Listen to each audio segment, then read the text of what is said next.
ربنا تقبل منا انك انت السمیع العلیم۔ انبیاء اسلام کی داستانوں کے سلسلے میں عبد المعز اور سکرٹس چینل میں حضرت صالح علیہ السلام کی کہانی کے تیسرے اور آخری حصے کے ساتھ آپ کی خدمت میں حاضر ہے۔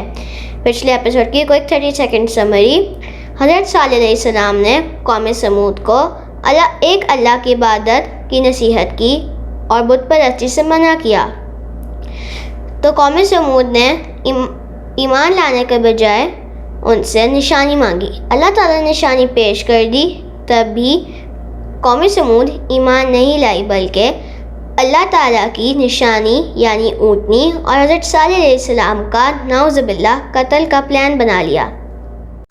اونٹنی کے قتل کے لیے انہوں نے ایک شقی القلب انسان جسے قوم سمود بھی پناہ مانگتی تھی کو بلایا، اسے بہت سارے انعامات کی لالچ دی اور کہا اگر تم حضرت صالح علیہ السلام اور اونٹنی کا قتل کرو گے تو تمہیں یہ سارے انعامات مل جائیں گے۔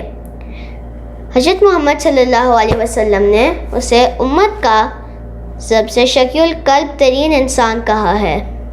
روایت ہے کہ حضرت محمد صلی اللہ علیہ وسلم نے حضرت علی رضی اللہ تعالیٰ عنہ سے کہا کیا میں تمہیں نہ بتاؤں کہ دنیا کے 2 بدبخت انسان کون ہیں؟ انہوں نے کہا جی فرمائیے۔ حضرت محمد صلی اللہ علیہ وسلم نے کہا ایک وہ جس نے اونٹنی کا قتل کیا، دوسرا وہ جو اے علی تیرے سر میں ضرب لگائے گا جس سے تمہاری داڑھی تر ہو جائے گی۔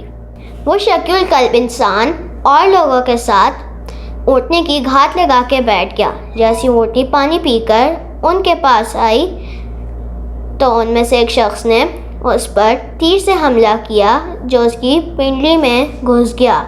پھر اس شقی القلب انسان نے تلوار سے اونٹنی کے کونچے کاٹ ڈالے، جس سے وہ زمین پر گر گئی اور زور سے آواز نکالی تو اس کا بچہ چوکندہ ہو گیا اور پہاڑوں کی طرف بھاگ گیا۔ سورہ اعراف کی آیت ہے آخر انہوں نے اونٹنی کے کونچے کاٹ ڈالے اور اپنے پروردگار کے حکم سے سرکشی کی اور کہنے لگے اگر تم اللہ کے پیغمبر ہو تو جس چیز سے ہمیں ڈراتے ہو وہ ہم پر لے آؤ۔ یعنی قوم سمود کفر و سرکشی میں اتنی بے باک ہو گئی کہ وہ اللہ تعالیٰ کے پیغمبر سے عذاب کا مطالبہ کر بیٹھی اور آپس میں کہنے لگے صالح تو کہتے تھے کہ اللہ کی اونٹنی کو ہاتھ بھی نہ لگائیں، ہم نے تو اس کا قتل کر دیا اور کوئی عذاب نہیں آیا۔ وہ پلان کرنے لگے کہ ہم نے کیسے حضرت صالح علیہ السلام پر شب خون مارنا ہے۔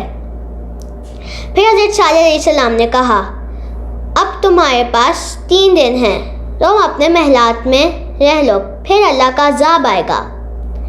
اب سنیں کہ جو 3 دن حضرت صالح علیہ السلام نے مہلت کے دیے ان میں کیا ہوا۔ پہلا دن سب اٹھے تو انہوں نے دیکھا کہ مرد عورت بوڑھے جوان بچوں سب کے چہرے کا رنگ زرد ہو گیا۔ کچھ پریشان ہوئے، کچھ اپنے سرداروں کے پاس گئے تو شیطان نے انہیں بھڑکایا جو ہر نبی کے دور میں لوگوں کو بھڑکاتا رہا۔ اس نے بھڑکایا صرف رنگ ہی تو بدلے ہیں، عذاب تو نہیں آیا۔ شام ہو گئی، اس طرح مہلت کا پہلا دن ختم۔ جمعہ دوسرا دن سب اٹھے تو انہوں نے دیکھا کہ بوڑھے جوان مرد عورت بچوں سب کے چہروں کا رنگ سرخ ہو گیا۔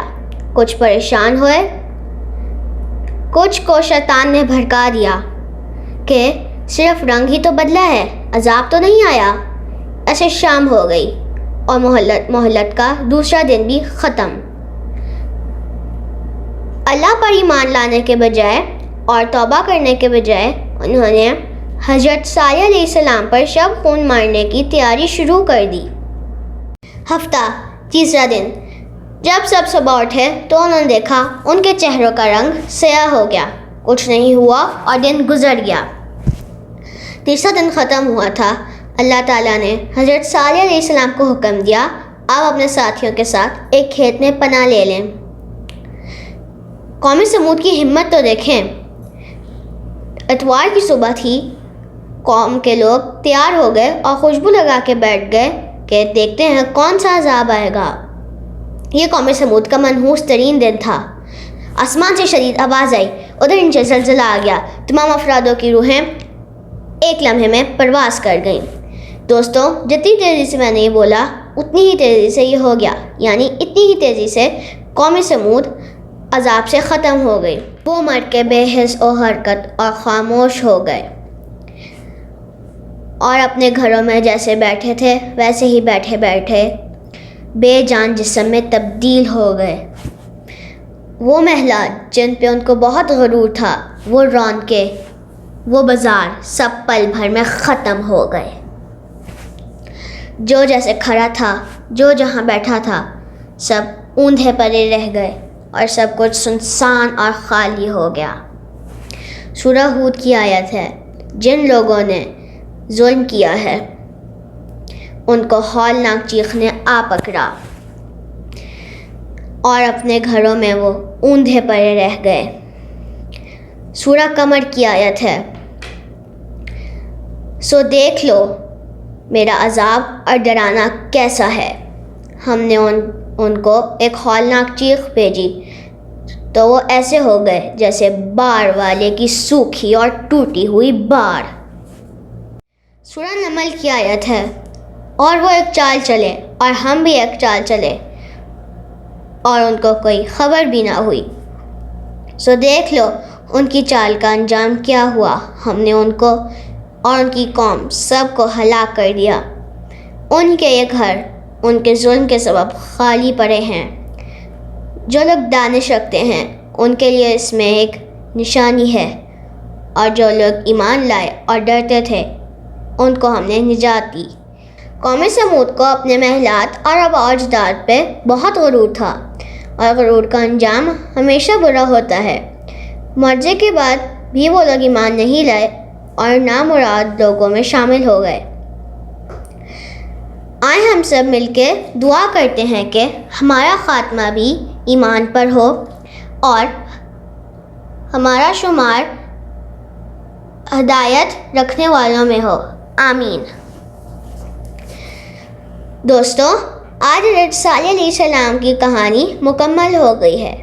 اب اگلی ویڈیوز میں سنیں حضرت ابراہیم علیہ السلام اور ان کے بعد کی نبوت کے سلسلہ۔ دوستوں، اگر آپ کو میرا چینل پسند آ رہا ہے اور انفارمیشن اچھی لگ رہی ہے تو میرے چینل کو سبسکرائب کریں اور اپنے دوستوں کے ساتھ شیئر کریں۔